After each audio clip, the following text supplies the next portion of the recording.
आइए पहले इस धागे को हम दिखा देते हैं जनेऊ का धागा किस तरह से होता है। देखिए इस धागे में 9 लर हैं टोटल।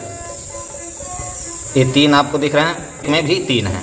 इस तरह से ये हो जाएगा 3 त्रिक 9 लर का ये धागा हो गया। और इसे इस तरह से आपको ले लेना है। उसके बाद क्या करेंगे, आपको इस तरह से पैर कर लेना है। और पैर करने के बाद यहाँ दिखाइएगा, यहाँ दिखाइए किस तरह से करते हैं।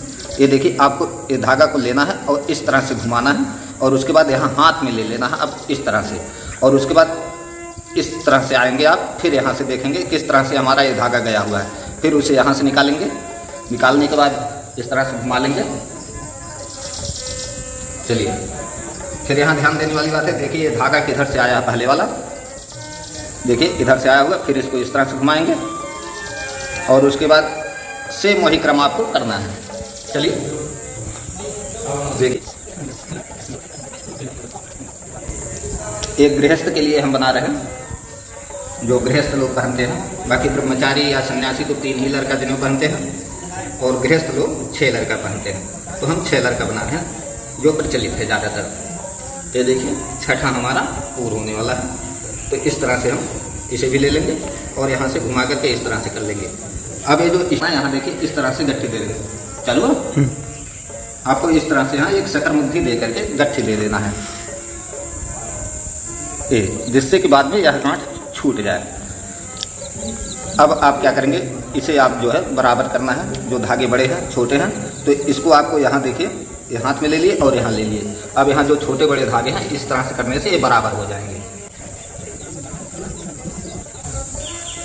और फिर आपको क्या करना है, इसे इसी तरह से रख लेंगे, अलग अलग रखेंगे। और यहाँ देखिए ये जो शकर मुद्धि का आप गांठ दिए थे इसे आपको छोड़ लेना है। चलिए हम इसे छोड़ लेते हैं। देखिए ये छूट गया।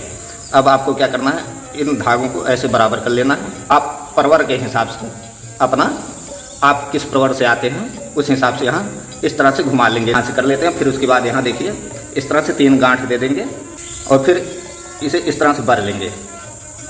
यह ब्रह्म गांठ है। चक्र गांठ भी आपको देना बता देंगे। चक्र गांठ वैसे सन्यासी और ब्रह्मचारी लोग पहनते हैं।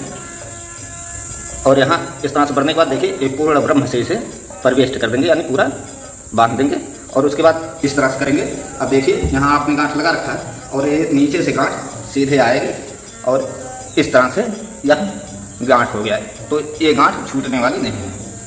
तो नमस्कार, धन्यवाद। आप भी इसी तरह से जनेऊ बना सकते हैं।